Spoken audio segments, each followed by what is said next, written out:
আসসালামু আলাইকুম। সবার আগে বাছাই করা 10টি আন্তর্জাতিক খবর জানিয়ে দেব। প্রথমেই থাকছে শিরোনাম। তবে তার আগে অনুরোধ থাকবে ভিডিওটিতে একটি লাইক দিবেন।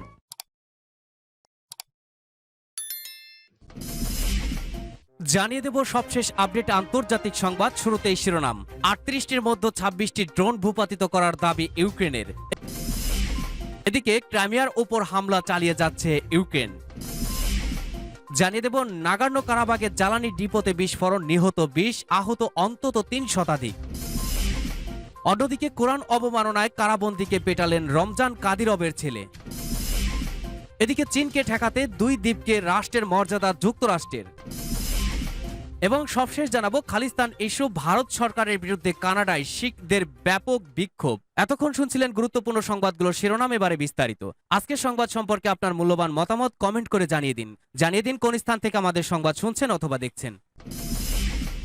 38টির মধ্যে 26টি ড্রোন ভূপাতিত করার দাবি ইউক্রেনের। ইউক্রেনে হামলা চালাতে গতকাল সোমবার রাতে 38টি ড্রোন পাঠিয়েছিল রাশিয়া। এর মধ্যে 26টি ড্রোন ভূপাতিত করেছে ইউক্রেন। ইউক্রেনীয় বিমান বাহিনী মঙ্গলবার এ দাবি করেছে। তবে শস্য রপ্তানির জন্য গুরুত্বপূর্ণ হিসেবে বিবেচিত দানিউব নদীর তীরবর্তী ইউক্রেনীয় বন্দর ইজমাইলে আবারও হামলা চালাতে সক্ষম হয়েছে রাশিয়া। ইউক্রেনের ওডেসার আঞ্চলিক governor Oleg keeper messaging platform টেলিগ্রামে বলেন, 2 ঘন্টা ধরে একাধিক রুশ ড্রোন বন্দরটির অবকাঠামোতে হামলা চালায়। এতে 30টির বেশি যানবাহন ক্ষতিগ্রস্ত হয়েছে। হামলায় আহত হয়েছেন 2 জন চালক। গত জুলাই মাসে কৃষ্ণসাগর শস্য চুক্তি থেকে বেরিয়ে যায় রাশিয়া।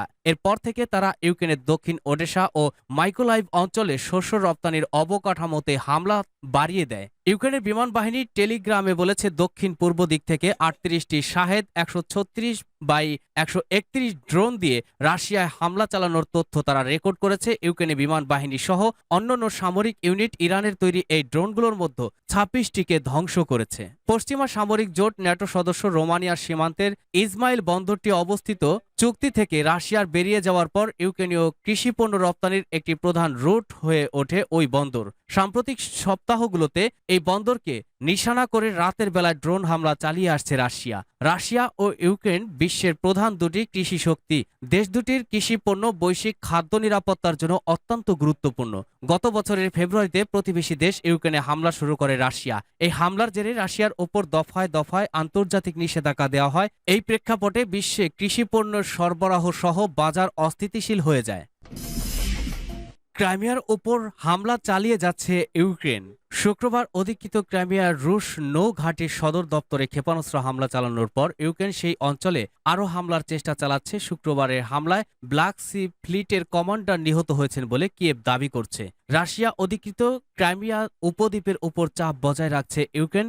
শুক্রবার ব্ল্যাক সি ফ্লিটের সামরিক দপ্তরের ওপর ক্ষেপণাস্ত্র হামলার বিশাল ক্ষয়ক্ষতি ও প্রাণহানির দাবি করার পর ইউক্রেন আবার ক্রাইমিয়ার দিকে লক্ষ্য করে ক্ষেপণাস্ত্র নিক্ষেপ করছে। রাশিয়ার দাবি, এয়ার ডিফেন্স সিস্টেম সেই হামলা বানচাল করে দিয়েছে। সেভাস্তোপোলের রাশিয়া নিযুক্ত গভর্নর মিখাইল রাজভজায়েভ টেলিগ্রাম চ্যানেলের মাধ্যমে জানিয়েছেন যে সোমবার রাতে বেলবেক বিমান ঘাঁটির কাছে ক্ষেপণাস্ত্রটি ধ্বংস করা হয়েছে। সাম্প্রতিক হামলার প্রেক্ষাপটে ক্রাইমিয়ার প্রতিরক্ষা ব্যবস্থা আরও জোরালো করার ঘোষণা করেছেন তিনি। উল্লেখ্য, 2016 সালে অধিকৃত ক্রাইমিয়ার রাশিয়ার সামরিক অবকাঠামো অকেজো করার চেষ্টা চালিয়ে যাচ্ছে ইউক্রেন। সীমান্তের কাছে রাশিয়ার ভূখণ্ডে বেলগরোদ অঞ্চলের সোমবার 7টি ইউক্রেনীয় ড্রোন ধ্বংস করা হয়েছে বলে রাশিয়া দাবি করেছে। ইউক্রেনের সৈন্য রসদ ও সামরিক সরঞ্জাম পাঠানোর ক্ষেত্রে এই অঞ্চলটির বিশেষ গুরুত্ব রয়েছে।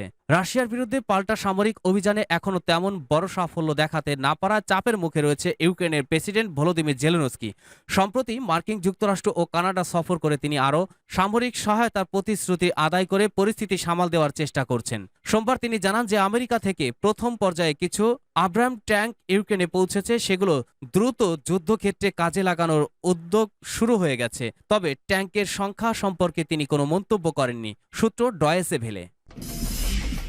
নাগার্নো কারাবাগের জ্বালানি ডিপোতে বিস্ফোরণ, নিহত 20, আহত 3 শতাধিক। আজারবাইজানের নাগার্নো কারাবাগের একটি জ্বালানি ডিপোতে বিস্ফোরণে অন্তত 20 জন নিহত এবং প্রায় 300 জন আহত হয়েছে। আহতদের অনেকের অবস্থা বেশ সংকটজনক। সোমবার এই বিস্ফোরণ ঘটে বলে আজ মঙ্গলবার কর্মকর্তারা জানিয়েছেন বিস্ফোরণটি কিভাবে হয়েছে তা জানা যায়নি। উল্লেখ্য, আজারবাইজানের মালিকানাধীন নাগর্নো কারাবাখ অঞ্চলটির 1,20,000 লোকের বেশিরভাগই জাতিগতভাবে আর্মেনিয়ান। সম্প্রতি আজারবাইজান বাহিনী সেখানে তাদের নিয়ন্ত্রণ প্রতিষ্ঠার উদ্যোগ নেয়। এর প্রেক্ষাপটে যুদ্ধবিরতি এবং বিদ্রোহীদের অস্ত্র সমর্পণের সম্মতির কথা জানা যায়। স্থানীয় কর্মকর্তারা মঙ্গলবার এক বিবৃতিতে জানান, ঘটনাস্থল থেকে 13টি লাশ উদ্ধার করা হয়েছে, বাকি 7 জন হাসপাতালে মারা গেছে। গত সপ্তাহে নাগর্নো কারাবাখে আজারবাইজানের অভিযানের পর থেকে হাজার হাজার লোক ওই এলাকা ত্যাগ করেছে। আর্মেনিয়ার সরকার তাদের আশ্রয় দিচ্ছে। সূত্র আল জাজিরা।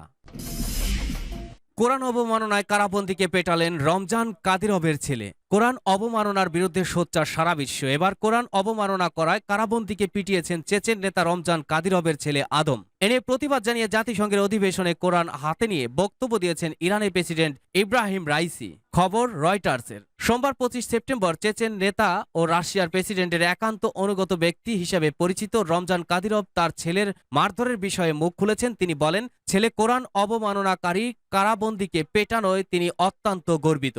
এ ঘটনায় একটি ক্লিপ টেলিগ্রামে শেয়ার করেন কাদিরভ। সেখানে দেখা যায় খাকি পোশাক পরা এক ব্যক্তি চেয়ারে বসা একজনকে লাথি এবং ঘুষি মারছেন। এক পর্যায়ে ওই ব্যক্তি ফ্লোরে পড়ে যান। এর আগে তিনি তার মাথায় চড় মারেন। চেচেন নেতা জানান, তিনি এই ভিডিওটি প্রকাশ করেছেন ঘটনার বিষয়ে সন্দেহ দূর করার জন্য।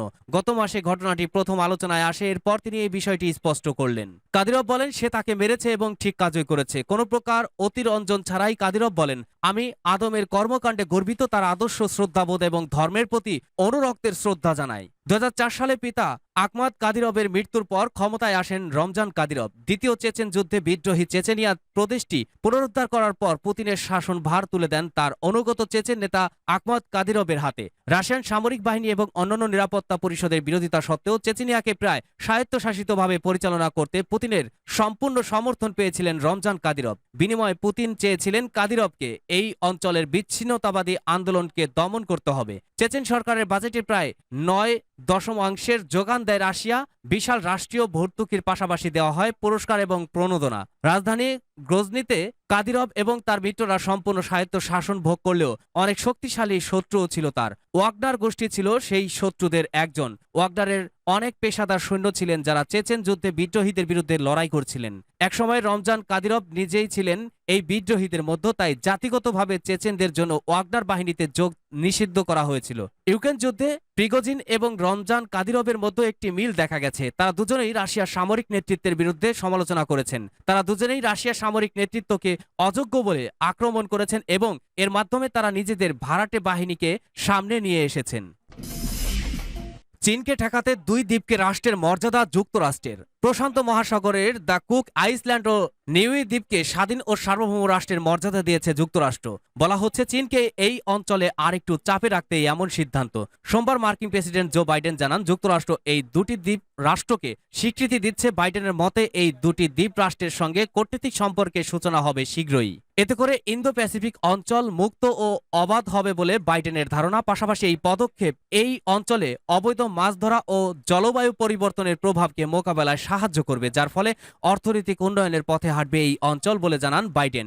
সোমবার মার্কিন পররাষ্ট্রমন্ত্রী অ্যান্টনি ব্লিংকেন ও নিউ ইয়ের প্রধান ডাল্টন টাগেলাগের যৌথ বিবৃতির মাধ্যমে কূটনৈতিক সম্পর্কে শুরু হয়। যুক্তরাষ্ট্রের জন্য এই 2 দ্বীপের গুরুত্ব। 2টি দ্বীপের মোট জনসংখ্যা মেরে কেটে 20,000-এর কাছাকাছি হলেও প্রশান্ত মহাসাগরের দক্ষিণ অঞ্চলে অর্থনৈতিক এলাকায় তাদের দখল অনেকটাই। খালিস্তান ইস্যু। ভারত সরকারের বিরুদ্ধে কানাডায় শিখদের ব্যাপক বিক্ষোভ। কানাডায় শিখ নেতা হরদীপ সিং নিজ্জার হত্যার ঘটনায় ভারতীয় এজেন্টদের সংশ্লিষ্টতার অভিযোগে ভারত সরকারের বিরুদ্ধে বিক্ষোভ করেছেন কানাডিয়ান শিখরা।